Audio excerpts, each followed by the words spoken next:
Okay. तो आज हम करंट इलेक्ट्रिसिटी चैप्टर के जेई एडवांस के पीवाई क्यूज निपटाएंगे। ठीक, तो कार्यक्रम शुरू करते हैं। ठीक, पहला सवाल, in the circuit shown below the switch S is connected to position P for long time so that the charge on the capacitor becomes Q1 microcoulomb. ठीक है, then the switch S is switch to position Q, मतलब पहले तो P से infinite time के लिए, मतलब बहुत लंबे समय के लिए कनेक्टेड था, तब जो कैपेसिटर पे चार्ज था उसको बोला जा रहा है Q1 माइक्रोकूलम। अब बोल रहा है कि एस से हटा करके पोजीशन क्यू से मतलब कनेक्ट कर दिएगा। अब मतलब ऐसे कनेक्ट कर दिया गया। ठीक, after long time the charge on the capacitor is Q2, then the magnitude of Q1 and Q2 क्या होगा वो हमें कैलकुलेट करना है। ठीक, तो ठीक है, तो फर्स्ट ऑन फर्स्ट मतलब पहला Q1 कैलकुलेट करते हैं। तो लेट से अगर इस स्विच को P से अगर कनेक्ट कर दिया जाए, तो P से कनेक्ट करेंगे तो क्या होगा, सर्किट कौन सा कंप्लीट होगा, ऐसा कुछ सर्किट कंप्लीट होगा। ठीक, तो लूप लॉ अगर इसमें लगाएं तो लूप लॉ के अकॉर्डिंग क्या होगा, लेट से करंट जो है मान लेते हैं कि I1 करंट बोल दे रहे हैं कि स्टार्टिंग में जो करंट फ्लो कर रहा है वो जो करंट है वो I1 करंट फ्लो कर रहा है। अच्छा, आफ्टर लॉन्ग टाइम हम जानते हैं कि कैपेसिटर जो होता है वो करंट को ब्लॉक कर देता है। तो आफ्टर लॉन्ग टाइम के लिए वो कनेक्टेड है, तो एट द एंड इस कैपेसिटर के थ्रू कोई भी करंट नहीं जा रहा होगा, तो करंट जो है वो सिर्फ और सिर्फ इस तरीक़ा से फ्लो कर रहा होगा। ठीक, या फिर इस तरीके से, डायरेक्शन कुछ भी हो, अभी डायरेक्शन का हमें कुछ उतना लोचा नहीं है, जो मन करे वो ले लो। तो लेट से ये 2 वोल्ट है, ये 1 है, ये बड़ा है, तो लेट से इसी के डायरेक्शन में ले लेते हैं कि इधर से करंट फ्लो कर रहा होगा। ठीक, तो ऐसे बोल देते हैं कि I1 जो है वो लेट से I1 ऐसे फ्लो कर रहा है। तो अगर हम लूप लॉ लिखें तो क्या होगा, 2 माइनस, लूप लॉ क्या होगा, 2 माइनस I1 2, तो या फिर 2I1 इसको लिखे तो ज़्यादा बेटर होगा। इसके थ्रू पोटेंशियल ड्रॉप, फिर इसके थ्रू पोटेंशियल ड्रॉप -1I1, और फिर आगे क्या, हायर पोटेंशियल से लोअर पोटेंशियल जा रहे हैं तो निगेटिव होगा, तो -1 एंड दैट्स इट। उसके बाद यहाँ पे पहुँच जाएंगे इज इक्वल टू 0। तो यहाँ से I1 की वैल्यू क्या हो जाएगी, 2 - 1 1 - 3 I1 इजकल टू 0। तो यहाँ से I1 की वैल्यू क्या आई, 1/3। ठीक, अब ये I1 की वैल्यू हो गई। अब हमें क्या कैलकुलेट करना है, हमें कैलकुलेट करना है इस कैपेसिटर पे कितना चार्ज होगा। तो उसके लिए हमें इस 2 पॉइंट के बीच में कितना पोटेंशियल डिफरेंस होगा वो कैलकुलेट करना होगा। तो लेट से यहाँ का पोटेंशियल A बोल देते हैं, इसका पोटेंशियल B बोल देते हैं, और AB के बीच में कितना पोटेंशियल डिफरेंस होगा वो कैलकुलेट करते हैं। ठीक, अब हमें करंट पता है, करंट कितना है, 1/3 एम्पियर। तो लेट से अगर A से शुरू करें और B तक जाएं तो मतलब वही जो किरचॉफ्स लॉ है अगर वो लगाएं तो क्या होगा, VA पोटेंशियल एट A, आगे बढ़ें तो माइनस से प्लस, तो +2 वोल्ट, फिर आगे बढ़े तो करंट ऐसे ही जा रहा है तो -IR, तो -2I, और I की वैल्यू कितना है, 1/3, और ये हमने B पे पहुंच गए, तो is equal to potential at B। तो यहाँ से VA माइनस VB करे तो वो कितना होगा, इसको इधर लेके आए उसको उधर लेके जाए तो क्या होगा, ये -2 और +2/3, तो माइनस में आएगा, कोई बात नहीं, -4/3 हो जाएगा। हमें निगेटिव से मतलब नहीं है, यही हम VB माइनस VA कर देते तो पॉजिटिव आ जाता, मैग्नीट्यूड से मतलब है। तो पोटेंशियल डिफरेंस बेसिकली ये हो गया। तो चार्ज कितना हो जाएगा, Q इजकल टू CV, तो C की वैल्यू कितना, 1 माइक्रोफराड, और डेल्टा V मतलब पोटेंशियल डिफरेंस कितना है, 4/3, तो 1 × -4/3। हमें सिर्फ मैग्नीट्यूड कैलकुलेट करना है, तो हम माइनस साइन का कुछ लोचा नहीं है, कुछ मतलब नहीं है, यहाँ पे हम सिर्फ 4/3 पुट कर सकते हैं, तो 4/3 कूलम हो जाएगा, मतलब 1.33 कूलम। ठीक, तो ये Q1 की वैल्यू हो जाएगी 1.33। ठीक, माइनस साइन का क्या लोचा नहीं है, मतलब हमने VA माइनस VB लिखा है, वही VB माइनस VA लिखते हैं तो पॉजिटिव हो जाता, तो उसका कुछ मतलब नहीं है यहाँ पे, मतलब तो चार्ज कैलकुलेट करते टाइम पे। ठीक, ठीक है, किस पे पॉजिटिव आएगा किस पे निगेटिव आएगा अगर वो पूछता तो मतलब था कि कौन सा हायर पोटेंशियल है कौन सा लोअर पोटेंशियल है, तो हम ध्यान देते। अच्छा, अगला क्वेश्चन पे चलते हैं। अगला क्वेश्चन क्या बोल रहा है कि द मैग्नीट्यूड ऑफ Q2 क्या है कि जब इसको Q से ऐसे कनेक्ट कर दिया गया तब इस कैपेसिटर पे जो चार्ज होगा वो कितना होगा। तो लेट से अगर इसको इससे कनेक्ट कर दिया गया जा रहा है तो मान लेते हैं कि जो करंट फ्लो कर रहा है अब जो बैटरी ऑपरेट कर रहा है सिर्फ यही ऑपरेट कर रहा है, तो लेट से अब जो करंट फ्लो कर रहा है वो I2 फ्लो कर रहा है, ठीक। और इस केस में भी आफ्टर लॉन्ग टाइम इसके थ्रू कोई भी करंट जाएगा नहीं, क्योंकि कैपेसिटर जो होता है वो करंट को ब्लॉक कर देता है। तो यहाँ पे फिर से लूप लॉ लगाएं अगर, तो कोई भी एक पसंद का पॉइंट चूज कर सकते हैं और फिर वहाँ से लूप लॉ फिर घूमे अगर, तो क्या होगा, इधर से यहाँ गए तो +2, फिर आगे बढ़े रास्ते में ये मिला तो -2I2, फिर रास्ते में 1 मिला तो -1I2, फिर पहुंच गए यहाँ पे दिस इक्वल टू 0। तो यहाँ से I2 की वैल्यू क्या हो जाएगी 2/3 एम्पियर, ठीक। अब I2 2/3 एम्पियर हो गया। फिर अगेन इसके बीच में पोटेंशियल डिफरेंस कैलकुलेट करेंगे, तो फिर से वही VA, यहाँ से लेट से स्टार्ट करते हैं, आगे बढ़ेंगे तो +2, फिर आगे बढ़ेंगे तो -2, I की वैल्यू कितना 2/3 is equal to potential at B। फिर अगेन VA माइनस VB करें तो कितना हो जाएगा -2 + 4/3, अगेन ये माइनस में आएगा, कोई बात नहीं। तो मतलब अपना जो पोटेंशियल डिफरेंस हुआ ये हो गया। तो चार्ज कितना हो जाएगा Q इजकल टू CV, तो जब Q2 होगा वो C भी मतलब ठीक C डेल्टा भी लिख सकते हैं। C की वैल्यू 1 और पोटेंशियल डिफरेंस कितना 2/3, हम सिर्फ मैग्नीट्यूड का मतलब है, तो 2/3 कितना 0.666 जाते जाएगा, 2 डिजिट तक लिखे तो 0.67 माइक्रो कूलम लिख सकते हैं। सॉरी, यहाँ माइक्रो कूलम होगा, ये कूलम नहीं होगा, this will be micro coulomb, ठीक, क्योंकि जो कैपेसिटेंस है वो माइक्रो में है, मतलब 10⁻⁻6 में है, ठीक। तो यहाँ दे भी रखा है Q1 माइक्रो कूलम में और Q2 माइक्रो कूलम में, तो हमें सिर्फ 1.33 यहाँ पे रिपोर्ट करना है, और इस केस में 0.67, तो यहाँ पे कितना होगा 0.67, ठीक। तो ये मतलब दोनों ही पार्ट जो है अपना कंप्लीट हो गया, ठीक। अगले सवाल के तरफ प्रस्थान करते हैं। अगला क्वेश्चन बोल रहा है two resistance R1 is equal to X ohm and R2 is equal to 1 ohm are connected to a wire AB, मतलब ठीक है R1 R2 जो एक वायर AB से कनेक्टेड है of uniform resistivity as shown in the figure, the radius of wire vary linearly along its axis from 0.2 mm at A to 1 mm at B, ठीक है।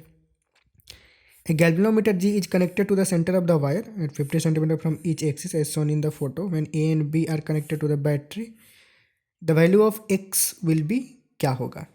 The galvanometer connected to center of the wire, okay, and shows 0 deflection। अच्छा हाँ, तो अब दे रहा है कि मतलब एक वायर है यहाँ पे जिसका जो रेडियस है वो यूनिफॉर्मली चेंज हो रहा है। वो रेडियस चेंज कैसे हो रहा है, दे रहा है कि A पॉइंट पे और B पॉइंट पे जो क्या है डायमीटर या रेडियस,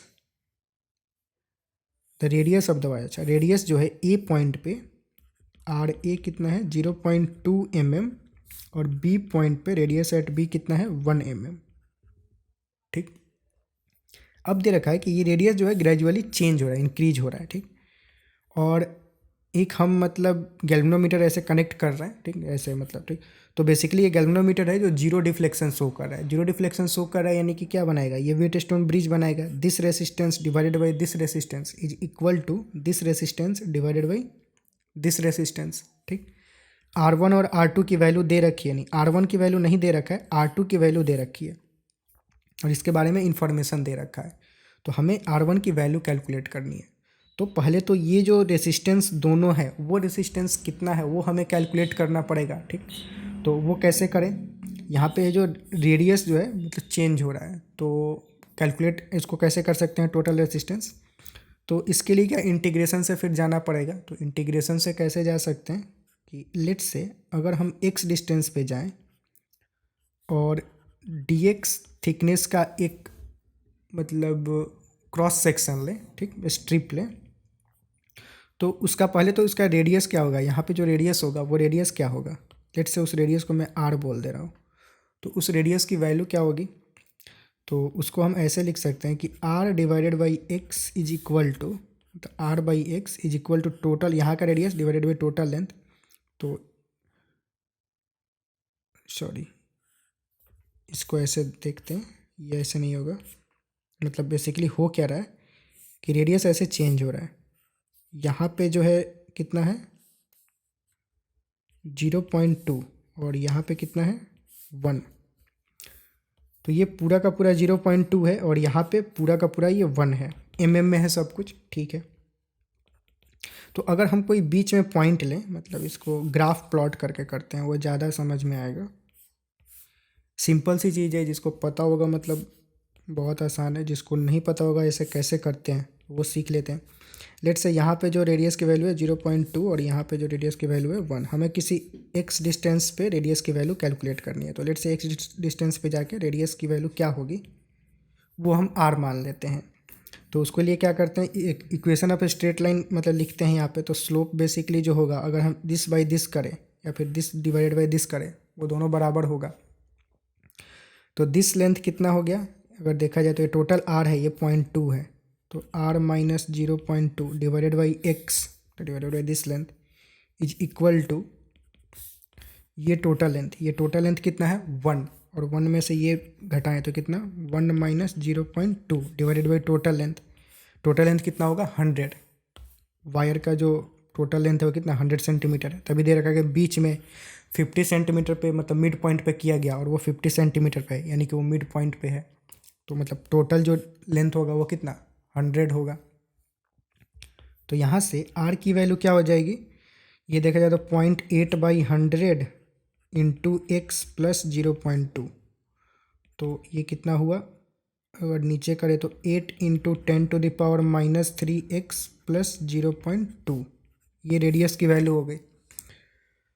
तो अब यहाँ पे ठीक है, तो रेडियस हमें x के साथ कैसे चेंज हो रहा है वो तो मिल गया, उसका एक्सप्रेशन।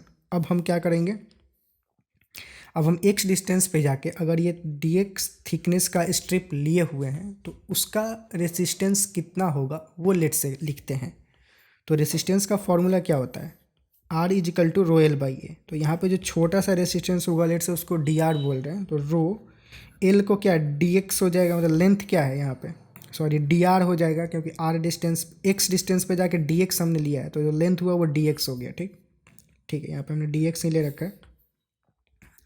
तो रो एल बाई एरिया कितना हो जाएगा πr², जहाँ पे r की वैल्यू ये है। ठीक, तो अभी r की वैल्यू हम डालेंगे नहीं, ऐसे ही लिखते हैं πr², एंड में डाल देंगे जब काम पड़ेगा। तो ये जो हुआ रेसिस्टेंस हुआ इसका, इस छोटे से पतले से स्ट्रिप का। अगर हमें रेसिस्टेंस कैलकुलेट करना है पहले कहाँ 0 से लेकर के 50 सेंटीमीटर तक, और दूसरी बार रेसिस्टेंस का कितना कैलकुलेट करना है 50 से लेकर के 100 सेंटीमीटर तक। तो कैसे करेंगे, इसको इंटीग्रेट करेंगे बेसिकली, और दो पार्ट में करेंगे। तो लेट से इसको इंटीग्रेट करते हैं। फर्स्ट में dr जो है रो dx बाई पाई, और इसको लिख ही देते हैं 8 इंटू 10⁻³ x प्लस 0.2 का द होल स्क्वायर। इसको इंटीग्रेट करें, x की वैल्यू 0 से लेकर के पहले 50 सेंटीमीटर तक ले जाते हैं, ठीक, और उसके बाद दूसरी बार में 50 से 100 ले जाएंगे। ठीक, तो पहले तो ये देखते हैं कि इसका इंटीग्रेशन होगा क्या, ठीक, बाद में लिमिट डालते रहेंगे। तो इंटीग्रेशन के लिए देखें तो ये देखा जाए तो नीचे कुछ समथिंग है, ऊपर x है, तो उसके लिए क्या कर सकते हैं, उसके लिए ये कर सकते हैं, नीचे अगर इसको हम क्या करें t मान लें, तो ऊपर देखा जाए तो dt लिखा हुआ है, लेकिन dt लिखा हुआ है तो उसके लिए कोएफिशिएंट चाहिए ये वाला। जैसे कि आपको ये इंटीग्रेशन याद होगा, बहुत सारे लोगों को याद होगा, बोर हो रहे होंगे। ax प्लस बी का द होल स्क्वायर अगर है तो इसको इंटीग्रेशन कैसे करते थे, इसको अगर नीचे वाला जो मसाला है उसको अगर t मान ले, ऊपर a और नीचे a जो इसका कोएफिशिएंट है, x का कोएफिशिएंट है, वो मल्टीप्लाई डिवाइड कर देंगे। ठीक, तो ऊपर a dx बाई अंदर का मसाला बन जाएगा। अब अंदर के मसाला का अगर t मान ले तो ऊपर dt लिखा हुआ है, तो इसका अगर इंटीग्रेशन करें तो 1/a और 1/dt/t² का इंटीग्रेशन क्या हो जाएगा -1/t। तो -1/ और t की वैल्यू क्या है, पूरा का पूरा अंदर वाला मसाला ax प्लस बी।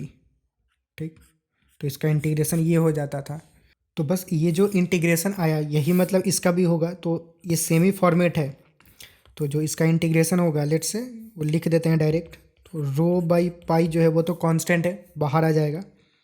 जो इसका इंटीग्रेशन बनेगा वो क्या 1/a, तो ये जो a है मतलब इसका जो कोएफिशिएंट है वो भी बाहर आएगा, तो उसको भी खोपचे में इधर लिख देते हैं। तो 1/8 इंटू 10⁻³ और क्या बनेगा -1/ax+b, तो 8 × 10⁻³ +0.2 ऐसा कुछ बनेगा। ठीक, अब लेट से ये इंटीग्रेशन करने के बाद आया, अब हमें क्या कैलकुलेट करना है, मतलब दो रेसिस्टेंस कैलकुलेट करना है। लेट से इसको हम R3 बोल दे रहे हैं और ये वाला जो रेसिस्टेंस है उसको हम R4 बोल दे रहे हैं। तो यहाँ से 0 से 50 तक जो रेसिस्टेंस होगा हमें वो एक बार कैलकुलेट करना है और फिर 50 से 100 तक जो रेसिस्टेंस होगा वो कैलकुलेट करना है। तो 0 से 50 तक जो R3 है, लेट से उसका वैल्यू क्या डाल दें, 0 से 50, और ये जो रेसिस्टेंस होगा उसको हम क्या बोल दे रहे हैं, R3। ठीक, और जो अगला है वो क्या R4 बोल देंगे। तो R4 लेट से इसको पहले कैलकुलेट कर लेते हैं। तो 0 से 50, ये माइनस साइन को हटाना है तो माइनस साइन के बदले यहाँ क्या डाल सकते हैं, 50 से 0, 50 से 0 ऐसे कर सकते हैं। तो जो R3 का वैल्यू होगा वो क्या, अब ये जो मसाला है ये कांस्टेंट है, ये बार बार आने वाला है, तो इसका कुछ नाम दे देते हैं। इसका नाम क्या देते हैं, लेट से C बोल देते हैं। ठीक, ये है भी, तो इसका C हो गया ये।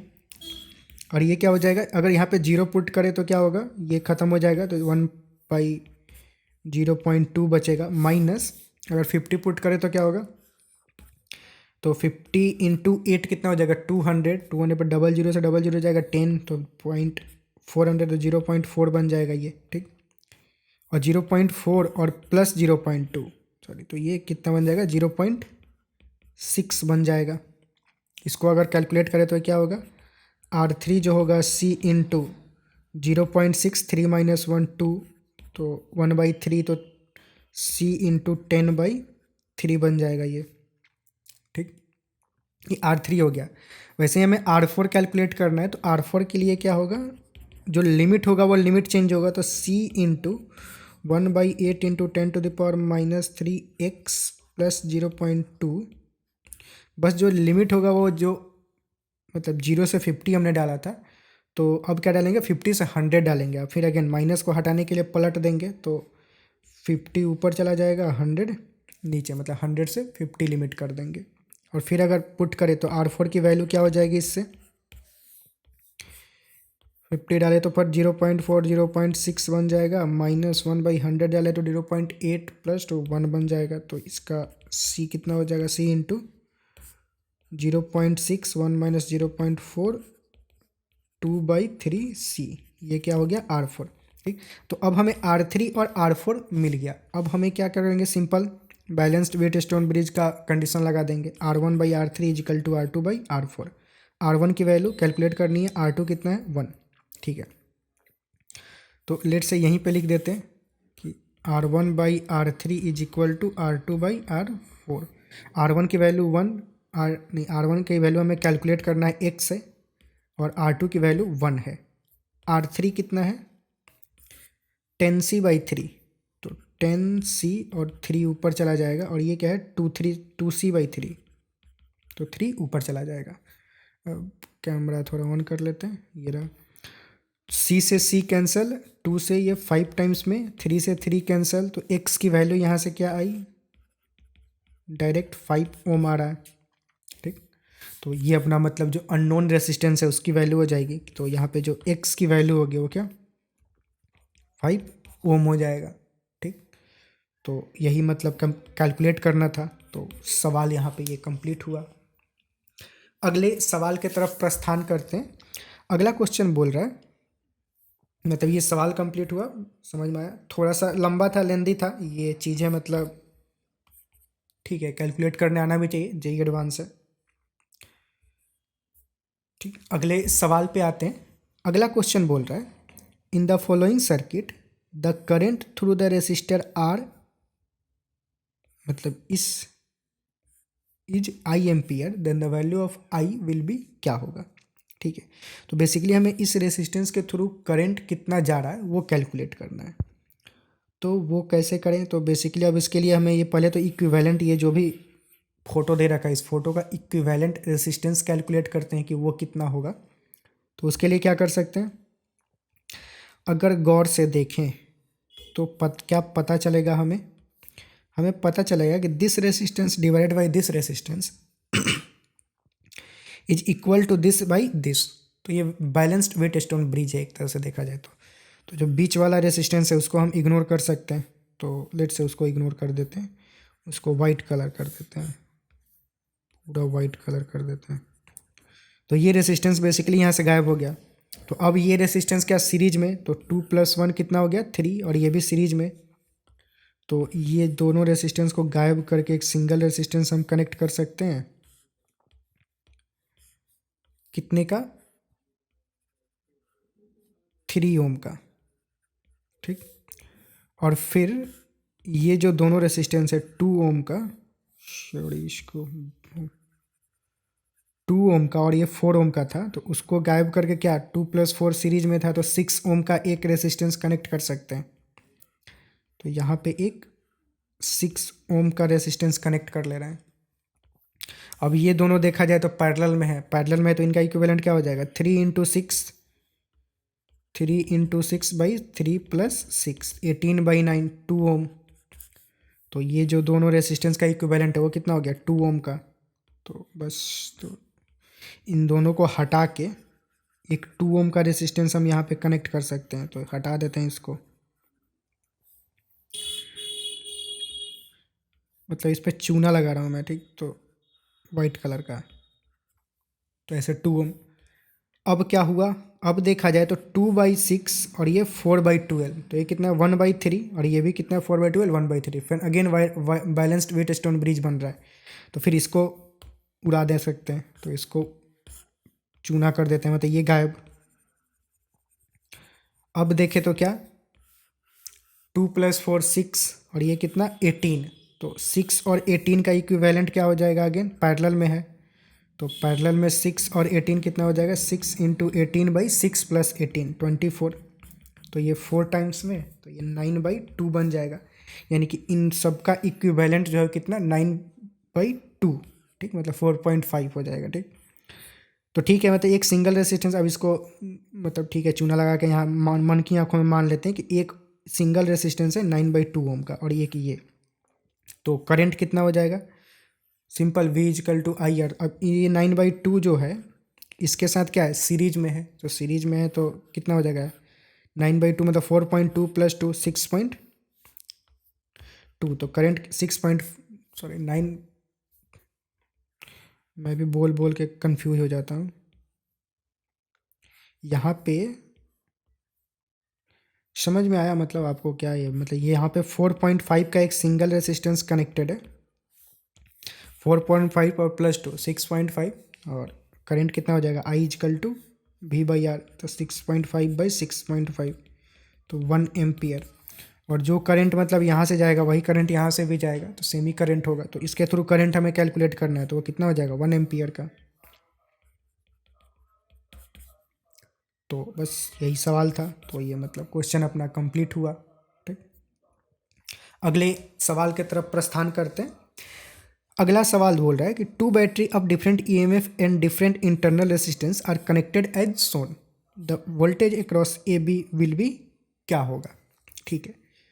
तो मतलब दो बैटरी और दोनों का मतलब इंटरनल रेसिस्टेंस दे रखा है, तो और दोनों बैटरी कैसे कनेक्टेड है पैरेलल में। तो जो जब भी बैटरी पैरेलल में कनेक्टेड होता है तो इक्विवेलेंट ईएमएफ हम कैसे कैलकुलेट करते हैं, मतलब इसके बीच में जो ईएमएफ होगा वो क्या होगा, इन दोनों का जो इक्विवेलेंट ईएमएफ होगा उसी के बराबर होगा। और इक्विवेलेंट ईएमएफ पैरेलल कनेक्शन में कैसे कैलकुलेट करते हैं, क्या formula E equivalent = E1/R1 + E2/R2 divided by 1/R1 + 1/R2, ठीक। तो वोल्टेज अक्रॉस ए बी हमें कैलकुलेट करना है, तो ये इक्विवेलेंट ईएमएफ जितना भी आएगा उतना ही वोल्टेज होगा ए और बी के अक्रॉस, ठीक। तो बस तो ये कैलकुलेट कर लेते हैं, तो ये कितना हो जाएगा ई इक्विवेलेंट E1/R1 कितना 6/1, मतलब ये लेट से E1 बोल देते हैं, ये R1 हो गया, ये E2 बोल देते हैं, ये R2 हो गया। तो E1/R1 यानी कि 6/1 + E2/R2 3/2 डिवाइडेड बाई 1/1 + 1/2, ये कितना बनेगा 6 + 1.5 यानी कि 7.5 डिवाइडेड बाई 1 + 1.5, तो 1.5, और ये कितना 5 टाइम्स में चला जाएगा, तो 5 वोल्ट। तो ए बी के बीच में जो पोटेंशियल डिफरेंस होगा कितना 5 वोल्ट का हो जाएगा, ठीक। तो ये सीधा साधा सपाटा क्वेश्चन था, तो ये मतलब अपना फाइनल आंसर हो जाएगा इसका। अगला सवाल लेते हैं। अगला क्वेश्चन बोल रहा है two identical battery of internal resistance 1 ohm each are connected in series across a resistor R. The rate of heat production in R is J1। ठीक है, मतलब सिचुएशन क्या जाएगा कि दो बैटरी सीरीज में कनेक्टेड है और उनका इंटरनल रेसिस्टेंस मतलब दोनों का दे रखा है। लेट्स से ये बैटरी और इसका इंटरनल रेसिस्टेंस, ये किसी रेसिस्टेंस आर से सीरीज में ऐसे कनेक्टेड हुए। तो इस केस में जो इसके अंदर हीट प्रोड्यूस हो रहा है, रेट ऑफ हीट प्रोडक्शन, वो कितना है J1। ठीक है, when the same battery is connected in parallel with the R the rate of heat production J2। अब जब वही बैटरी पैरेलल में कनेक्टेड हो रहे हैं आर के थ्रू, तो मतलब ऐसे लेट से ये दोनों पैरेलल में कनेक्ट हुए कैपिटल आर के थ्रू, तो अब जो हीट प्रोड्यूस हो रहा है इसमें J2 rate of heat production, और J1 और J2 का रेशियो यहाँ पे दे रखा है। तो the value of R in ohm will be क्या होगा। ठीक, तो ठीक है, तो बेसिकली पावर ये दे रखा है, रेट ऑफ हीट प्रोडक्शन मतलब क्या, पावर दे रखा है, और पावर का फॉर्मूला क्या होता है I² इंटू आर। ठीक, या फिर V²/R या फिर V इंटू आई, कुछ भी ले सकते हैं। यहाँ कौन सा फॉर्मूला यूज कर ले, I² इंटू आर कर सकते हैं। तो इसमें करंट लेट से फाइंड आउट करते हैं कि इसमें करंट कितना होगा।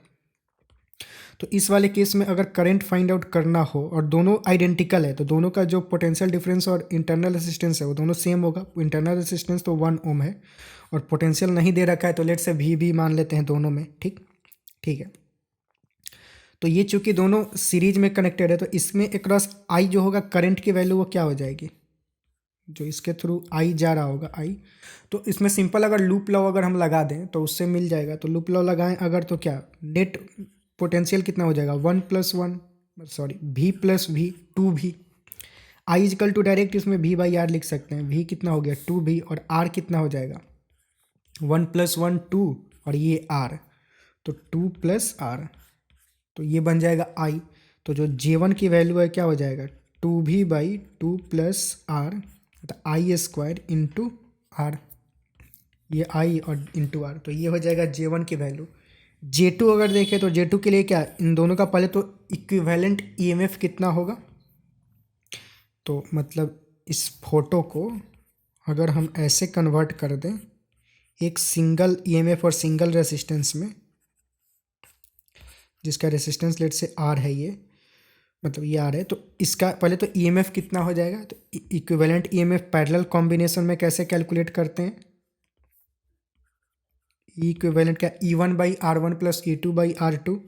तो E1 मतलब क्या V, तो V/R1 मतलब 1 प्लस V/R2 मतलब 1/1/R1 plus 1/R2। R1 R2 दोनों के वैल्यू 1 है, तो ये 2V/2 हो जाएगा, तो सिंपल V हो जाएगा। तो इक्विवेलेंट EMF ये हो गया। और इक्विवेलेंट रेजिस्टेंस कितना होगा, दो पैरेलल में है, तो पैरेलल में मतलब 1/R इक्विवेलेंट क्या होता है 1/R1 plus 1/R2। R1 R2 दोनों के वैल्यू 1 है, तो ये 1/2 बन जाएगा, सॉरी 2/1 बन जाएगा।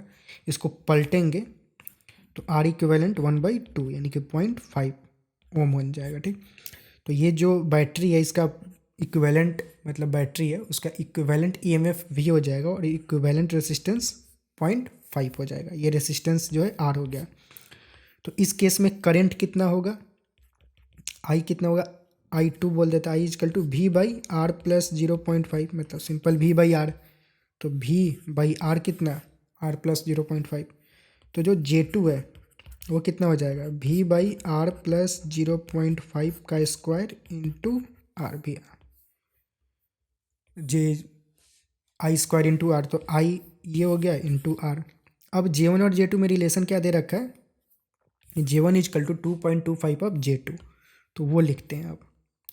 तो लेट से दे रखा है J1 is equal to 2.25 of J2। J2 की वैल्यू क्या, सॉरी पहले J1 लिखते हैं। J1 कितना, ये 2V/2 प्लस R का the whole square, 2V/2 plus R का the whole square into R is equal to, अब सब कुछ स्क्वायर में है तो 2.25 को हम ऐसे लिख सकते हैं 1.5 का स्क्वायर लिख सकते हैं। ठीक, और J2 को क्या लिख दें V/R, जैसा है वैसा ही लिख देते हैं। अब काट कूट करेंगे, इसमें काट कूट करेंगे R2 नहीं R। ठीक, काट कूट करें तो ये आर और आर कैंसल, ठीक, भी से भी कैंसल, और सब में स्क्वायर है तो सब स्क्वायर कैंसल, जो बचा मतलब, तो काट कुट करने के बाद क्या बचा, 2/2 plus capital R is equal to 1.5 into 1/r plus 0.5। Cross multiply करें अगर तो 2 into R plus 0.5 is equal to 1.5 into R plus 2। तो ये कितना हो जाएगा, 2r plus 1 is equal to 1.5r plus 3। तो 2r minus 0.5r is equal to 2, तो r इजकल टू 4 बन जाएगा ये। तो यही मतलब अपना फाइनल हो जाएगा। तो जो रेसिस्टेंस पूछ रहा है कितना होगा, तो 4 वोल्ट। तो ये r की वैल्यू कितना, सॉरी 4 वोल्ट नहीं 4 ओम, क्योंकि ये रेसिस्टेंस है, 4 ओम। तो आर इन ओम पूछ रहा है तो यहाँ ओम हम लिखेंगे नहीं, सिर्फ 4 जो होगा वही अपना फाइनल आंसर हो जाएगा, ठीक। तो सवाल ये कंप्लीट हुआ। तो बढ़ते हैं अगले सवाल के तरफ। अगला सवाल बोल रहा है a metre bridge setup as shown to determine the unknown resistance X. Metre bridge का क्वेश्चन है, एक्स रेसिस्टेंस डिटरमाइन करना है, ठीक है, using a standard resistance 10 ohm. The galvanometer shown null deflection when tapping the key at 52 centimetre mark. मतलब ये null deflection कब show कर रहा है, यहाँ से जब वो 52 सेंटीमीटर पे है, ठीक है, ठीक है। The end correction are 1 and 2 centimetre respectively for A and B. तो इसके लिए इंड करेक्शन 1 सेंटीमीटर है, इसके लिए इंड करेक्शन 2 सेंटीमीटर है, ठीक है। Determine the value of X. तो सिंपल इसमें R1/R2 मतलब बैलेंस्ड वेटस्टोन ब्रिज होता है, तो this resistance divided by this is equal to this resistance divided by this. अब इसमें रेसिस्टेंस क्या, इसका कुछ रेसिस्टेंस पर यूनिट लेंथ होता है, तो लेट्स से उसको लैम्डा मान लेते हैं, तो लैम्डा इंटू लेंथ जो होगा वो रेसिस्टेंस हो जाएगा। लेकिन इसमें इंड करेक्शन दे रखा है कि यहाँ पे जब लेंगे तो इंड करेक्शन 1 सेंटीमीटर का, तो ठीक है। तो let's say x by this resistance वो कितना हो जाएगा, let's say resistance per unit length lambda मान ले, कुछ भी मान ले, वो कैंसिल ही होने वाला है, इंटू लेंथ कितना हो जाएगा 52, और इंड करेक्शन 1 है तो 52 प्लस 1, ठीक, is equal to this resistance 10 divided by ये कितना है, तो ये अगर 52 है तो ये बचा हुआ कितना होगा 100 माइनस 52, वो कितना हो जाएगा 48। तो 48 प्लस एंड करेक्शन कितना है 2 और इंटू लैम्डा, मतलब रेसिस्टेंस कैलकुलेट करने के लिए। और इसको काट कूट करें तो ये लैम्डा से लैम्डा खत्म, एक्स की वैल्यू क्या हो जाएगी, सिंपल 10 इंटू 53 डिवाइडेड बाई 50, ठीक, तो ये 53 और नीचे 50, तो ये कितना हो जाएगा 10.6 ओम, ठीक। तो ये मतलब अपना फाइनल आंसर हो जाएगा, ठीक। तो जो एक्स की वैल्यू होगी मतलब अननोन रेसिस्टेंस जो होगा वो कितना 10.6 ओम, तो बी ऑप्शन जो है वो करेक्ट हो जाएगा अपना, ठीक। तो ये मतलब फाइनल आंसर हुआ।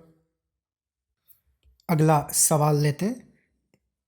In the balance condition the value of the resistance in the form of a arm of Wheatstone bridge are shown in figure. The resistance R3 has a temperature coefficient this. If the temperature of R3 is increased by this, then the value of voltage developed between S and T will be क्या होगा, ठीक है।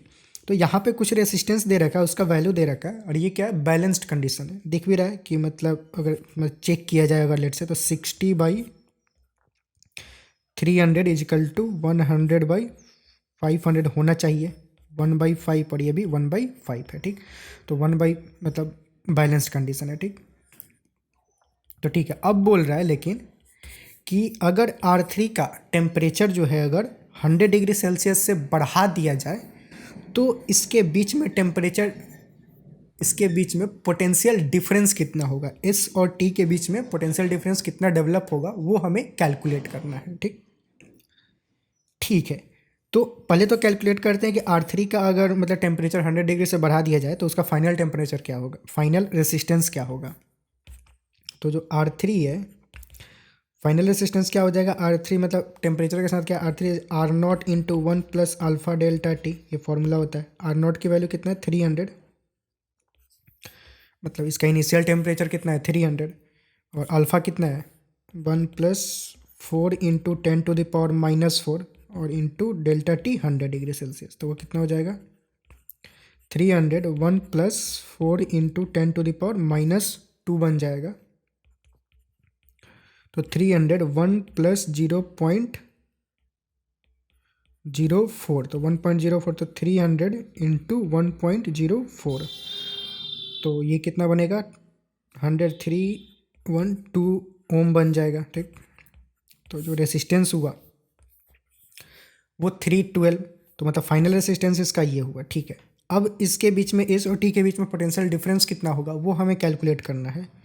तो उसके लिए क्या करें, उसके लिए तो अब होगा क्या कि मतलब चूँकि ये इसका अगर टेम्परेचर बढ़ा दिया जाए तो ये अनबैलेंस्ड व्हीटस्टोन ब्रिज बन जाएगा, तो यहाँ से कुछ करंट फ्लो करना शुरू कर देगा। तो लेट से हम ऐसा करते हैं, इसमें लेट से बोल देते हैं कि I1 करंट जा रहा है और इसमें बोलते हैं कि I2 करंट जा रहा है। ठीक, तो ऐसे I2 गया, ऐसे ऐसे। अब जो करंट I2 है वो इधर तो जाएगा नहीं, क्योंकि वोल्ट मीटर का रेसिस्टेंस इनफाइनाइट होता है, तो उसके थ्रू करंट फ्लो होता नहीं है, मतलब नेग्लिजिबल अमाउंट होता है। तो जो करंट I2 है वो I2 ऐसे जाएगा, ठीक, और इधर से चला जाएगा। फिर I1 जो इधर से आएगा और फिर I1 इधर से मिल जाएगा। ठीक, तो इसमें basically I1 plus I2 current जा रहा होगा। ठीक, ठीक है। तो अगर इसमें हम लूप लॉ लगाएं, I1 की वैल्यू क्या हो जाएगी, लेट से अगर वो कैलकुलेट करना हो तो इसमें हम लूप लॉ लगाएंगे। तो लूप लॉ लगाएं तो क्या होगा 50 माइनस, इसमें लगाएं तो 50 माइनस I1 इंटू 60। ठीक, I1 इंटू 60, और फिर इधर से करें तो I1 इंटू 300, तो minus I1 into 300 is equal to 0 हो जाए, 0 हो जाएगा। यस, मतलब यहाँ से चले गए हैं, यहाँ पे पहुँच गए वापस। तो यहाँ से I1 की वैल्यू क्या हो जाएगी 50 डिवाइडेड बाई 60 प्लस 360, तो ये 5/36, ये I1 हो गया। ठीक है, वैसे ही I2 कैलकुलेट करें तो I2 की वैल्यू क्या हो जाएगी, उसके लिए क्या इस लूप में घूमना पड़ेगा। तो सेम वैसे ही 50 माइनस 100 माइनस 500 I2, तो कितना हो जाएगा 50 माइनस लिख ही देते हैं 100 I2 minus 500 I2 is equal to 0। तो I2 की वैल्यू क्या आ जाएगी 50/600, यानी कि 1/0 से 0 कैंसिल आ रही है 1/12। ठीक, I2 ये हो गया। अब अगर देखें हमें इसके बीच में पोटेंशियल डिफरेंस कैलकुलेट करना है, तो लेट्स से हम इसके बीच में पोटेंशियल डिफरेंस कैलकुलेट करते हैं और फिर इसके बीच में करते हैं, और ये कॉमन है तो सब्ट्रैक्ट करेंगे तो कैंसिल हो जाएगा। ठीक, तो अगर हम इसके बीच में पोटेंशियल डिफरेंस कैलकुलेट करें तो क्या हो जाएगा, लेट्स से यहाँ पे लिखते हैं VQ माइनस VS जो है, मतलब final potential minus initial potential, current इस तरीके से फ्लो कर रहा है। तो करंट का कैसे फ्लो करता है, from higher potential to lower potential, तो VS माइनस VQ होगा। ठीक, VS minus VQ is equal to IR। तो I की वैल्यू कितना I1 5/36 इंटू R 300, और वैसे ही अगर दूसरा बार देखें तो I2 जो है वो ऐसे फ्लो कर रहा है, तो इसके लिए करें तो क्या, अगेन हायर पोटेंशियल से लोअर पोटेंशियल, तो T माइनस क्यू, तो VT माइनस VQ जो होगा वो क्या I कितना 1/12 है I2, और R की वैल्यू क्या है इस वाले केस में कितना है 500, तो ये हो जाएगा 500। तो ये कितना हो गया, अगर इसको काट कूट करें अब तो 6 से 6 5 जा 56 6 जा, और यहाँ पे करें तो कितना हो जाएगा 4 से 4 3 जा 12, और 25 125, तो ये हो जाएगा 250/6, और ये कितना हो जाएगा 125/3। तो बेसिकली यहाँ पे भी देखें तो ये 125/3 ही होगा। ठीक, नहीं नहीं सॉरी कुछ गड़बड़ हुआ है, यहाँ पे जो रेसिस्टेंस है वो 300 नहीं 312 होना चाहिए, क्योंकि फाइनल रेसिस्टेंस हमने यहाँ पे कैलकुलेट किया था ना 312, तो यहाँ पे 300 ना लेके 312 लेना पड़ेगा, इसीलिए यहाँ पे 0 आ रहा है। तो ये जो रेसिस्टेंस होगा यहाँ पे एक्चुअल में 312 होगा, 312 होगा तो ये कितना हो जाएगा 372, तो 372 पे कितना होगा, लेट से इसको ऐसे ही रहने देते हैं 372, तो यहाँ पे ये क्या होगा, अब यहाँ पे भी कुछ करेक्शन होगा उसके अकॉर्डिंग। 50/372 रेसिस्टेंस इंटू रेसिस्टेंस करें तो रेसिस्टेंस कितना, ये वाला रेसिस्टेंस। अब ये रेसिस्टेंस अगेन कितना हो चुका है, 312 तो इंटू 312 तो ये कितना बन जाएगा। अब इसको कुछ काट कूट करे अगर तो 6 से करे तो 6×5 जो 30, 6×2 जो और 6×6 जो 36, 1262 तो मतलब 50×52 / 62 समथिंग कुछ आया। ठीक है। तो अब हमें क्या कैलकुलेट करना है, बेसिकली इस दोनों के बीच में पोटेंशियल डिफरेंस। तो इसके लिए क्या करते हैं, इसको दोनों को अगर सब्ट्रैक्ट कर दें तो मतलब ये जो क्यू है वो कैंसिल हो जाएगा। तो अगर इसको सब्ट्रैक्ट करें, लेट्स से इसको इक्वेशन 1 बोल देते हैं, इसको इक्वेशन 2, तो 1 - 2 करें तो क्या होगा, VS - VT और ये प्लस बन जाएगा तो ये कैंसिल हो जाएगा सिंपल। तो ये बन जाएगा VS - VT = 50×52/62 - 125/3। ये कितना होगा। तो इसको अब कैलकुलेटर यूज कर लेते हैं सिंपल। ठीक, तो 50×52/62 तो 50×52 माइनस कितना है 125/3 -125/3 0.269। ठीक, तो मतलब 0.269 वोल्ट हो जाएगा। ठीक, अगर 2 डिजिट तक लिखना हो तो 0.27 लिख सकते हैं वोल्ट। ठीक, तो यहाँ पे जो आंसर होगा वो फाइनल आंसर क्या हो जाएगा, 0.27 वोल्ट। ठीक, अब ये क्वेश्चन रिकॉर्ड करते टाइम में गड़बड़ी हो गई थी। यहाँ पे मैं इसको 2 बार मैं गलती किया।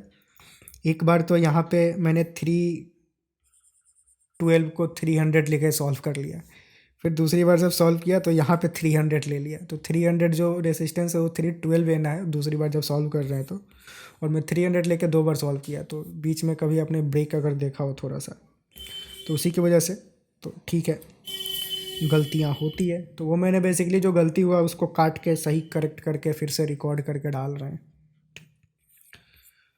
तो ये हुआ मतलब, तो ये मतलब फाइनल आंसर हुआ इसका। अगले सवाल के तरफ प्रस्थान करते हैं। तो अगला सवाल जो दे रखा है वो बोल रहा है, an aluminium bar of cross section of square cross section, okay, a square hole is drilled and filled with iron as shown in the figure. The electric resistivity of aluminum and iron are this and this respectively. The electrical resistance between P and Q of the bar will be क्या होगा। अच्छा ठीक है, तो मतलब basically ये दे रखा है कि ये एल्युमिनियम था, इसको बीच में से काट के इसके अंदर आयरन भर दिया गया, तो इसका इक्विवेलेंट रेसिस्टेंस क्या होगा। तो इसको देखा जाए तो मतलब ये 2 अलग अलग रेसिस्टेंस की तरह काम करेगा और दोनों ही रेसिस्टेंस क्या है, पैरेलल में कनेक्टेड है। ठीक, तो इक्विवेलेंट रेजिस्टेंस क्या हो जाएगा, पैरेलल के अनुसार जो भी होगा कैलकुलेट कर लेंगे। तो लेट्स से ये एल्युमिनियम है, AI उसको बोल देते हैं, और ये रेजिस्टेंस ऑफ आयरन Fe बोल देते हैं।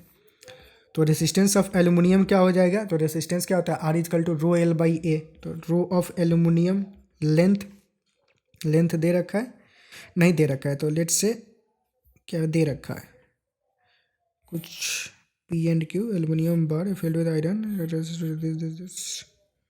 अच्छा लेंथ यहाँ पे दे रखा है। ठीक है, तो लेंथ की है कितना दे रखा है, 50 mm। तो पहले तो सब कुछ अच्छा 50 mm है, लेट्स से मीटर में कन्वर्ट कर लेते हैं सब कुछ।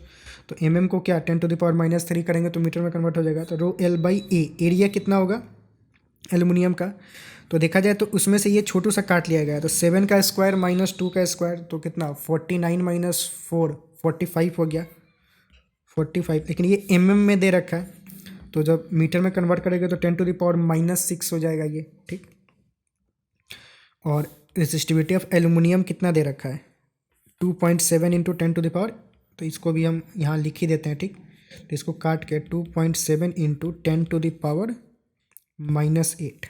ठीक, अब इसको कुछ काट कूट करें तो कितना होगा ये -6, तो ये जाएगा तो 10⁻⁻2 बचेगा, तो 3 और 2 10⁻⁻5, और ये पॉइंट हटाए तो एक और नीचे 10 आएगा। 10⁻⁻6 बन जाएगा। तो 27 इंटू 50 डिवाइडेड बाई 45 इंटू 10⁻⁻6 ओम। ठीक, और चूंकि फाइनल माइक्रो ओम में पूछ रहा है तो माइक्रो में लिख देते हैं, तो 10⁻⁻6 को माइक्रो लिख सकते हैं, तो माइक्रो ओम। अब इसको भी कुछ काट कुट कर सकते हैं, 9 से 5 टाइम्स में 9 3 जा, और 5 से ये 10 टाइम्स में, तो 30 हो जाएगा सिंपल। तो 30 माइक्रो ओम, ये हो जाएगा रेसिस्टेंस ऑफ एल्यूमिनियम। वैसे ही अब दूसरा वाला अगर आयरन का कैलकुलेट करें तो रेसिस्टेंस ऑफ आयरन कितना हो जाएगा, रो एल बाई ए। तो रो कितना है आयरन का, 1 इंटू 10⁻⁻7, ये रहा। लेंथ कितना, 50 इंटू 10⁻⁻3 बाई एरिया 4 इंटू 10⁻⁻6। ठीक, तो वो करें तो क्या हो जाएगा, इसको ऊपर ले जाए तो ये 10⁻⁻1 बन जाएगा, और ये इससे मल्टीप्लाई होकर 10⁻⁻4, तो 50/4 इंटू 10⁻⁻4। अब 10⁻⁻6 इसको बना दे तो 10 से 100 से मल्टीप्लाई 100 से डिवाइड कर देते हैं, ताकि सब माइक्रो में बन जाए। माइक्रो में हमें कैलकुलेट करना है, तो ये कितना हो जाएगा, 4 से ये 25, तो 25 से 1250 इंटू 10⁻⁻6 ओम बन जाएगा, तो ये माइक्रो ओम। ये हो गया रेसिस्टेंस ऑफ आयरन। अब हमें क्या इक्विवेलेंट कैलकुलेट करना था, दोनों को पैरेलल में कैलकुलेट ले लेंगे, तो आर इक्विवेलेंट कितना हो जाएगा, 125 R1 कर देते हैं सिंपल, इंटू 30/R1 + R2, 1250 लिख ही देते हैं, 1250 इंटू 30 डिवाइडेड बाई 1280। ठीक, 0 से 0 कैंसिल, ये 64 और 2 से जाएगा तो 625, और कुछ होगा 3 नहीं होगा तो मल्टीप्लाई कर देते, 15 3 2 जा 6 7 18/64 आर इक्विवेलेंट। तो 1875/64, तो जो आर इक्विवेलेंट है ये बी ऑप्शन, ये वाला जो होगा वो करेक्ट हो जाएगा। ठीक, तो मतलब ये जो हुआ अपना फाइनल आंसर हो गया। साधारण से क्वेश्चन था, सिंपल सा क्वेश्चन था, बस कैलकुलेशन था थोड़ा बहुत। अगला सवाल देखते हैं, a thin square, consider a thin square sheet of side L and thickness T made up of material of resistivity rho, the resistance between two opposite face shown by the shaded area will be, क्या होगा। तो मतलब ठीक है, ये दो shaded जो face है इसके बीच में अगर रेसिस्टेंस हमें कैलकुलेट करना हो तो क्या होगा। ये स्क्वायर प्लेट है, ये दे रखा है, और इसका थिकनेस दे रखा है कितना, T। तो रेसिस्टेंस क्या हो जाएगा, resistance is equal to R is equal to rho L by A. तो simple R is equal to rho, length कितना हो जाएगा, ये वाला लेंथ, तो ये लेंथ कितना, मतलब रो L बाई ए करेंगे तो क्या, रो तो रो है, ठीक, लेंथ कौन सा लेंगे, बिटवीन टू अपोजिट फेस जो होता है। ठीक, और एरिया क्या, एरिया ऑफ क्रॉस सेक्शन जिसके थ्रू करंट फ्लो होगा। तो हमें इस दो एरिया के बीच में अगर कैलकुलेट करना है तो लेंथ क्या होगा, इन दोनों के बीच का डिस्टेंस, तो कितना होगा, L के बराबर होगा, क्योंकि स्क्वायर प्लेट है। तो रो L, और एरिया क्या हो जाएगा, L इंटू ये T, तो L into T, rho L by A. तो रेसिस्टेंस क्या हुआ, रो बाई टी। ठीक, अब इसके बेसिस पे कुछ तो बोल रहा है कि रेसिस्टेंस जो होगा वो डायरेक्टली प्रोपोर्शनल टू एल, तो एल पे तो डिपेंड ही नहीं कर रहा है, इन्वर्सली प्रोपोर्शनल टू टी है। तो जो फर्स्ट ऑप्शन है वो क्या गलत है, डायरेक्टली प्रोपोर्शनल टू टी नहीं, इन्वर्सली है, इंडिपेंडेंट ऑफ एल, यस, ये जो एल पे डिपेंड नहीं कर रहा है। इंडिपेंडेंट ऑफ टी नहीं, टी पे तो डिपेंड कर रहा है, तो जो सी ऑप्शन होगा वो करेक्ट हो जाएगा। ये मतलब फालतू का, मतलब फोकट का मार्क्स का क्वेश्चन था, मतलब बस सब कुछ सॉल्व करो और मार्क्स गेन करो, फ्री का मार्क्स डिस्ट्रीब्यूट किया जा रहा है, मतलब उसके लिए ये था। ठीक ठीक, अगला सवाल देखते। अगला सवाल दे रहा है, two ideal battery of EMF V1 and V2 and 3 resistance R1 R2 and R3 are connected as shown in the photo. ठीक है, the current in the resistance R2 would be 0 if condition कुछ दे रखा है। अच्छा, ये photo दे रखा है, फोटो में बोल रहा है कि R2 में करंट 0 कब होगा। तो R2 में करंट 0 कब होगा, अगर वो कैलकुलेट करना हो तो R2 में करंट 0 तब होगा जब इन दोनों के बीच का पोटेंशियल सेम हो, तभी करंट 0 होगा, क्योंकि करंट तभी फ्लो नहीं करेगा। तो इन दोनों का पोटेंशियल सेम होना चाहिए, ठीक। तो उसके बीच का लिए इसके लिए मतलब बेसिकली हमें लेट्स से इसको पॉइंट ए बोल देते हैं, इसको पॉइंट बी बोल देते हैं। तो ए और बीच का पोटेंशियल डिफरेंस क्या होना चाहिए, जीरो होना चाहिए। तो जीरो होना चाहिए, तो उसके लिए क्या कैलकुलेट करते हैं। तो पहले हम क्या करते हैं, पहले कैलकुलेट करते हैं कि इसके थ्रू करंट कितना जाएगा, ठीक। हम मान लेते हैं कि इसके थ्रू कोई भी करंट फ्लो नहीं कर रहा है, ठीक। तो इसके थ्रू कोई भी करंट फ्लो नहीं कर रहा है, तो करंट सिर्फ इसमें जाएगा, और वो करंट कितना होगा, V1 V2 की वैल्यू नहीं दे रखा है, ठीक है। तो मान लेते हैं करंट ऐसे कुछ जाएगा, आई अमाउंट ऑफ करंट कुछ इस तरीके से फ्लो कर रहा है इसमें। अब जरा लूप लॉ लगाते हैं। तो लेट से इस पॉइंट से शुरुआत करते हैं, इधर आगे बढ़ते हैं, तो क्या प्लस V1, आगे बढ़े इधर आए तो माइनस IR1, फिर आगे बढ़े तो क्या प्लस V2, क्योंकि निगेटिव से पॉजिटिव जा रहे हैं, फिर माइनस IR3, फिर जहाँ से चले थे मंजिल वहाँ मतलब फाइनल डेस्टिनेशन पे पहुँच गए। तो यहाँ से जो I1 है उस या फिर I है सॉरी, उसका एक्सप्रेशन क्या है, this is equal to zero. I का एक्सप्रेशन क्या हो जाएगा, V1 plus V2 by R1 plus R3, ये हो जाएगा, ठीक। अच्छा, अब अगर A और B के बीच का पोटेंशियल हमें जीरो करना है, तो लेट्स से पोटेंशियल डिफरेंस मतलब जीरो करना है, तो लेट्स से A और B के बीच का पोटेंशियल डिफरेंस का एक्सप्रेशन लिखते हैं। तो लेट्स से यहाँ से शुरू करते हैं, VA, ठीक। आगे बढ़े तो प्लस V1, ठीक। फिर आगे बढ़े तो माइनस IR1, ठीक। और पहुँच गए VB पे, तो इज इक्वल टू VB। और VA माइनस VB क्या होना है, जीरो होना है। तो जीरो होना है बेसिकली, तो दोनों बराबर है बेसिकली, VA और VB दोनों बराबर है सेम पोटेंशियल पे, तभी पोटेंशियल डिफरेंस जो होगा वो जीरो होगा। तो दोनों बराबर है, तो ये कैंसिल हो जाएगा। तो ये कैंसिल हुआ, तो यहाँ से बना क्या, V1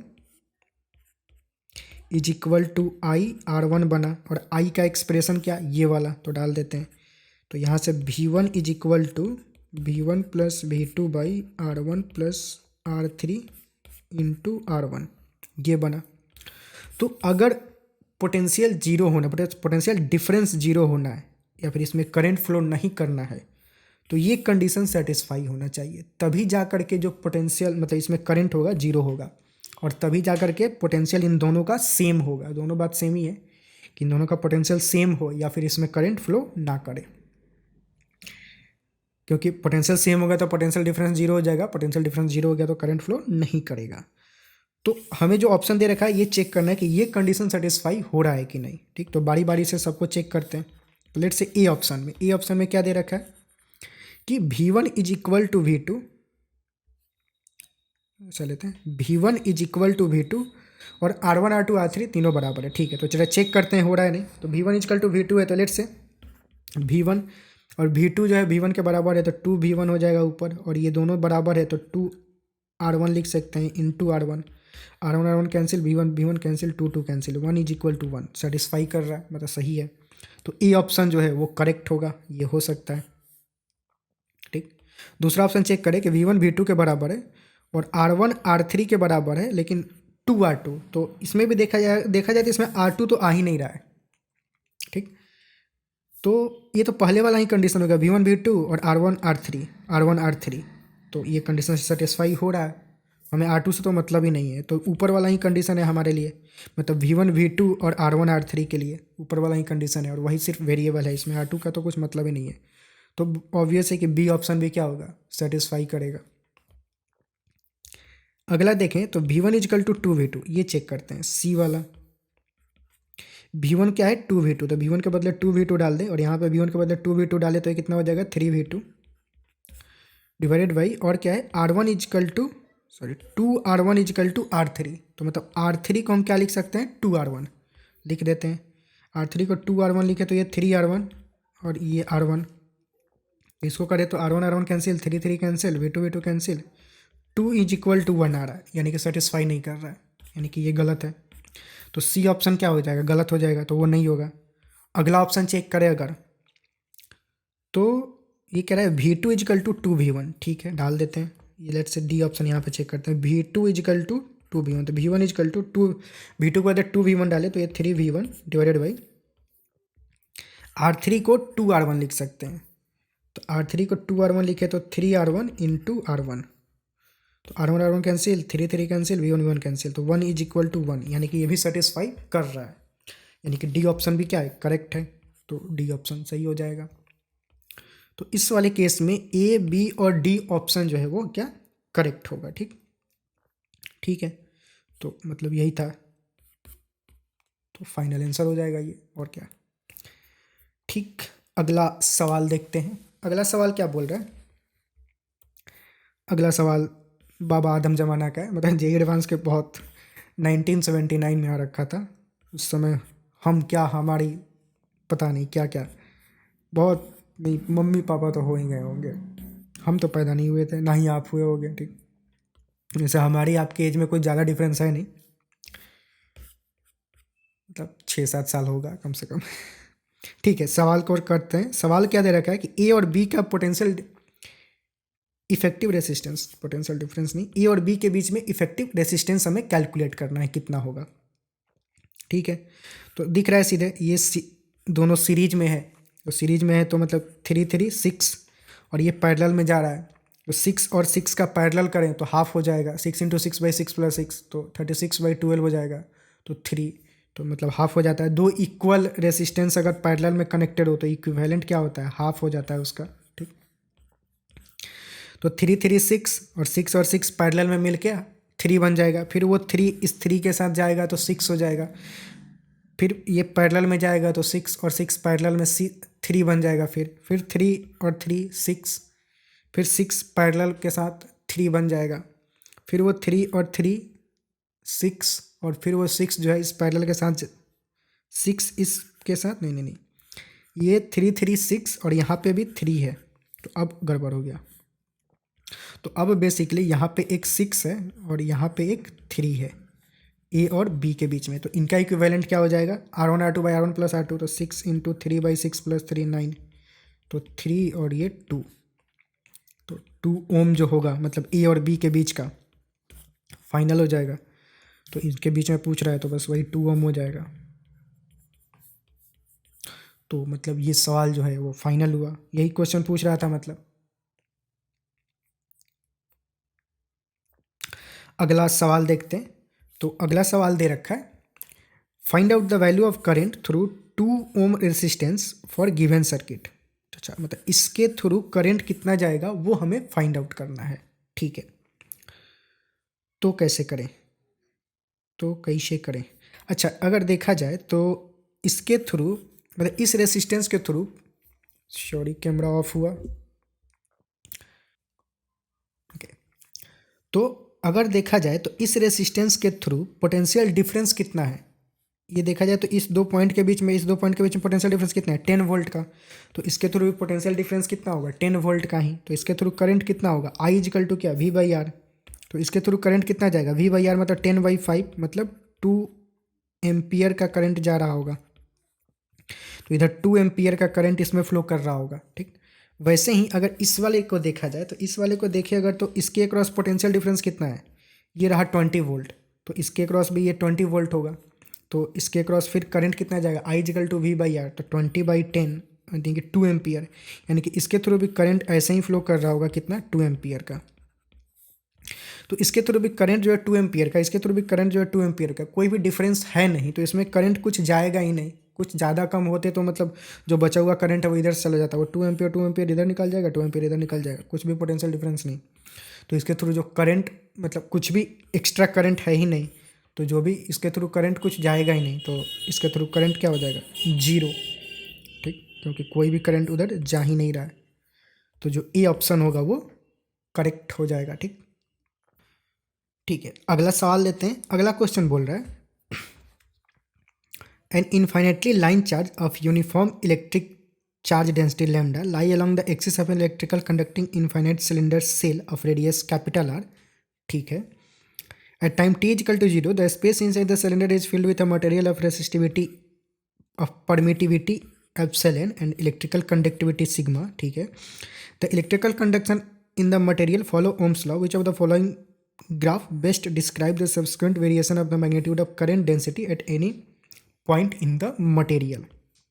क्वेश्चन क्या दे रखा है कि एक इन्फाइनेटली लॉन्ग सिलेंडर के बीच में एक मतलब लाइन चार्ज है। ठीक, और इलेक्ट्रिक चार्ज डेंसिटी उस पर कितना है, लैम्डा।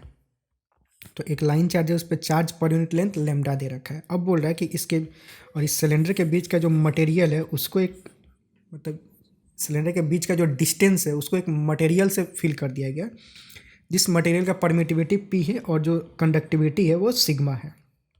अब बोल रहा है कि जो करंट इधर से इधर फ्लो करेगा, तो किसी एक पॉइंट पे अगर हम करंट को ऑब्जर्व करें, बेसिकली करंट डेंसिटी को ऑब्जर्व करें, तो वो करंट डेंसिटी टाइम के साथ कैसा, मतलब उसका वेरिएशन होगा वो हमें कैलकुलेट करना है।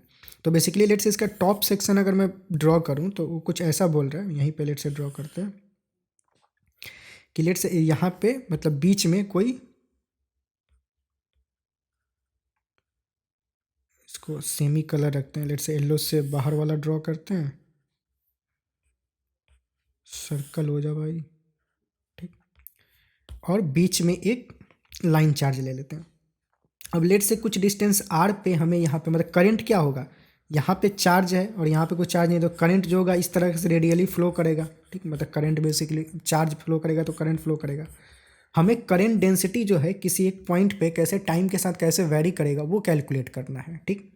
ठीक है, तो बेसिकली लेट से पहले क्या कैलकुलेट करें, पहले तो पोटेंशियल डिफरेंस कितना होगा। अब लेट से हमें क्या करना क्या है, किसी एक पॉइंट पे करंट डेंसिटी का वेरिएशन चेक करना है। तो लेट से हम पॉइंट पहले चूज कर लेते हैं, लेट से ये पॉइंट ले लेते हैं, इस पॉइंट पे करंट डेंसिटी हम लेट से चेक करते हैं कि उसका एक्सप्रेशन क्या होगा। तो करंट डेंसिटी के लिए क्या, current density J is equal to क्या, आई बाई ए। आई का तो पता नहीं, ए कितना होगा इस पॉइंट पे, तो एरिया ये वाला हो जाएगा, तो 2 पाई आर, और जो भी इसका लेंथ हो, मतलब टोटल एरिया क्या होगा 2 पाई आर इंटू एल। तो हम टॉप सेक्शन देख रहे हैं, ये ऐसे होगा कुछ, तो एरिया ये सब कर्व सरफेस, तो 2 पाई आर इंटू एल, ठीक। अच्छा, करंट कितना होगा वो अब कैलकुलेट करना होगा। तो करंट यहाँ पे कैसे जाएगा, करंट को क्या, आई इजिकल टू क्या, वी बाई आर। तो उस पॉइंट पे पोटेंशियल डिफरेंस कितना होगा, तो उसके लिए क्या, इलेक्ट्रिक फील्ड हम चेक कर सकते हैं। इलेक्ट्रिक फील्ड का एक्सप्रेशन क्या होगा, अगर charge per unit length lambda है तो इलेक्ट्रिक फील्ड का एक्सप्रेशन क्या होता है, E is equal to 2 k lambda by R, ठीक। और इलेक्ट्रिक फील्ड पता है तो पोटेंशियल क्या होगा, डी वी इजिकल टू क्या होगा, लेट से यहाँ पे जाके हम एक सेल लेते हैं जिसका थिकनेस लेट से बोल देते हैं डी आर, आर डिस्टेंस पे जाके, तो इस डी आर में पोटेंशियल डिफरेंस कितना होगा, यहाँ पे तो इलेक्ट्रिक फील्ड ये रहा, तो वी इजिकल टू क्या, minus E dot D R. तो बेसिकली हमें उससे मतलब है, तो ई डॉट डी आर कर दे 2 k lambda by R D R. अभी सिर्फ मैग्नीट्यूड वाइज जाते हैं, ठीक। हमें पता है कि करंट ऐसे फ्लो करेगा, तो ये इलेक्ट्रिक फील्ड हो गया, ठीक। अब सॉरी, ये पोटेंशियल डिफरेंस हो गया। अब यहाँ पे रेसिस्टेंस कितना होगा वो भी कैलकुलेट करना होगा, क्योंकि आई क्या, वी बाई आर, तो D V by D R लिख सकते हैं। डी वी ये हो गया, डी आर के लिए क्या, डी आर मतलब रेसिस्टेंस वाला आर, कैपिटल आर। तो इसका रेसिस्टेंस क्या, रेसिस्टेंस का फॉर्मूला क्या होता है, रो एल बाई ए। तो अगर डी आर लिखें तो रो कितना, मतलब 1/सिग्मा, कंडक्टिविटी दे रखा है, rho A by L, rho L by A, sorry L by A. तो एल कितना हो जाएगा, लेंथ जो होगा वो यही वाला डी आर लेंथ के बराबर ही, क्योंकि उसी थिन जो सिलेंड्रिकल सेल है, हॉलो सिलेंडर्स है, मतलब थिन जो, उसी के बीच में हम उसी का रेसिस्टेंस कैलकुलेट कर रहे हैं, डी आर छोटा सा रेसिस्टेंस। तो वो जो लेंथ होगा क्या, डी आर के बराबर होगा, बाई एरिया कितना हो जाएगा 2 pi R L, rho L by A. तो जो अपना आई होगा वो क्या, D V by D R. तो डी वी कितना, ये वाला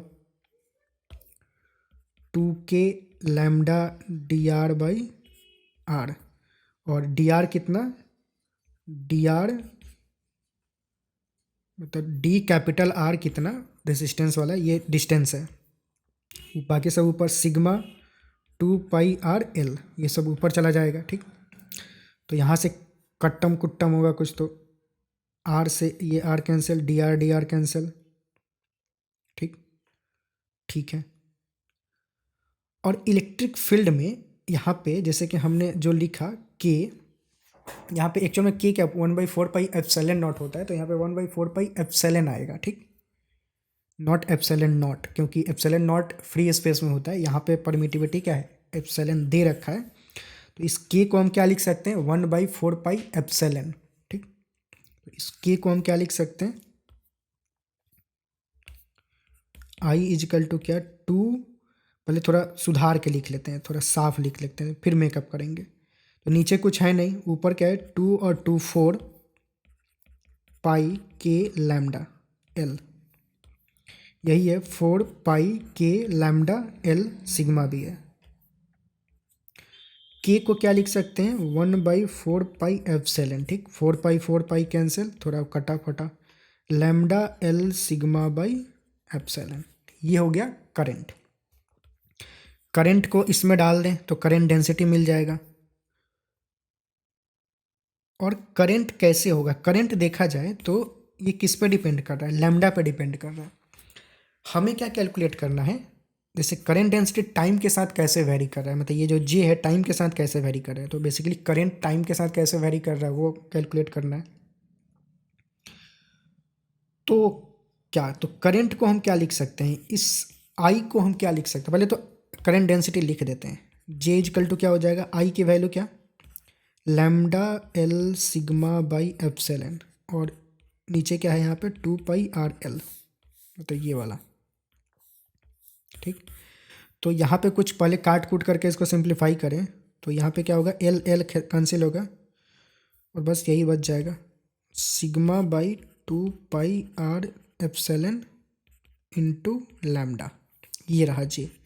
अब जे का एक्सप्रेशन ये आया, लेकिन इसमें ये सब तो ठीक है, कांस्टेंट है, ठीक। लेकिन जो लैम्डा है वो कांस्टेंट नहीं है, वो लैम्डा टाइम के साथ चेंज होगा। मतलब यहाँ पे जो जो भी चार्ज है वो चार्ज धीरे धीरे खत्म होगा, वो चार्ज आउटर रेडियस में फ्लो करेगा, तो वो चार्ज कैसे ख़त्म होगा, उसके लिए कैसे लिख सकते हैं, यहाँ से जो करंट है, करंट को हम क्या लिख सकते हैं, करंट को लिख सकते हैं -dq/dt, क्योंकि करंट को फ्लो करने की वजह से यहाँ पे चार्ज जो है वो कम हो रहा है, ठीक। तो -dq/dt, तो वही लिख देते हैं, करंट क्या हो गया, -dq/dt, ठीक। अच्छा, और इस एल को अगर हम इस साइड लेके चले आए, इसको ऐसे लिखते हैं, lambda epsilon by epsilon not, और जो एल है वो इधर लेके चले आए, तो q/L क्या हो जाएगा, लैम्डा बन जाएगा बेसिकली। तो इसको लिख सकते हैं -d λ/dt is equal to lambda epsilon, lambda sigma by epsilon naught. अब इसको थोड़ा इंटीग्रेट कर दें तो डी लैम्डा बाई लैम्डा लिख सकते हैं, और इसको सिग्मा बाई एप्सिलॉन नॉट बचा, इधर dt ले के चले जाते हैं, ठीक। लैम्डा को इधर लेके आए, इंटीग्रेट कर देते हैं, लेट से टाइम t से लेकर 0 से लेकर के t तक, और लैम्डा क्या था, इनिशियल लैम्डा कितना था, लैम्डा, और फाइनल लैम्डा लेट से लैम्डा t बोल देते हैं एट ए टाइम t पे, ठीक। तो क्या हो जाएगा, तो इसको अगर इंटीग्रेट करें तो डी लैम्डा बाई लैम्डा का इंटीग्रेशन क्या, एल एन लैम्डा अगर लिमिट डाले तो l n lambda t minus l n lambda, और ये जो लैम्डा है बाहर रहेगा, इस लैम्डा माइनस को इधर लेके चले जाते हैं, माइनस सिग्मा बाई एप्सिलॉन और इंटू टी कर सकते हैं, ठीक। ये क्या हो जाएगा, l n lambda t by lambda is equal to minus sigma by epsilon naught, अच्छा एप्सिलॉन नॉट आया है, एप्सिलॉन एप्सिलॉन होगा सिर्फ, ठीक, ये सिर्फ एप्सिलॉन है,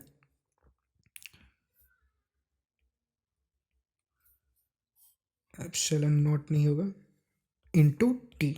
तो यहाँ से लैम्डा टी का एक्सप्रेशन क्या हो जाएगा, lambda into e to the power minus sigma by epsilon t, ये लैम्डा टी का वैल्यू आया। मतलब जो लैम्डा है वो टाइम के साथ इस तरह से वेरिएशन उसका हो रहा है।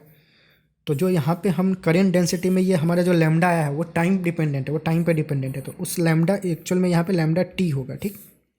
मतलब ये टाइम के साथ वेरी कर रहा है, वो टाइम के साथ कैसे वेरी कर रहा है, वो ऐसे वेरी कर रहा है, तो बस यही डाल देते हैं। तो ये वाला जो वैल्यू है इसको उठा के उसमें डाल देते हैं ऊपर, तो यहाँ से जे क्या बन जाएगा, sigma by 2πr/ε into lambda t का क्या है, lambda into e to the power sigma by epsilon t, यही है, ठीक। तो ऐसा कुछ है।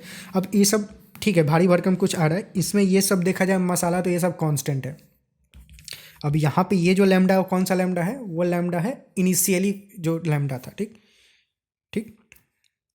तो j इजिकल टू अगर अब देखा जाए तो कुछ something constant into e to the power minus sigma by epsilon t के साथ ऐसे कुछ चेंज हो रहा है, ठीक।